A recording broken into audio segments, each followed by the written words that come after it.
বাংলাদেশ জাতীয়তাবাদী দল বিএনপির ভারপ্রাপ্ত চেয়ারপারসন তারেক রহমান অতি দ্রুতই দেশে ফিরছেন বলে জানিয়েছেন দলটির মহাসচিব মির্জা ফখরুল ইসলাম আলমগীর।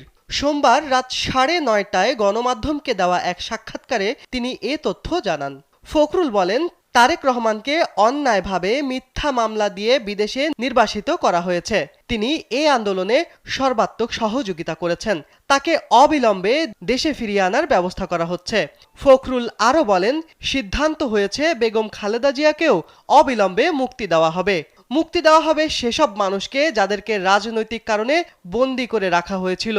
এখন যে পরিস্থিতির সৃষ্টি হয়েছে সেটি নিয়ন্ত্রণে সব রাজনৈতিক দল, ছাত্র জনতা কাজ করবেন।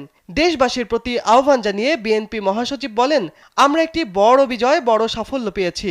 সেই সাফল্যকে ধরে রাখতে নিজেরা সংযমের পরিচয় দিই।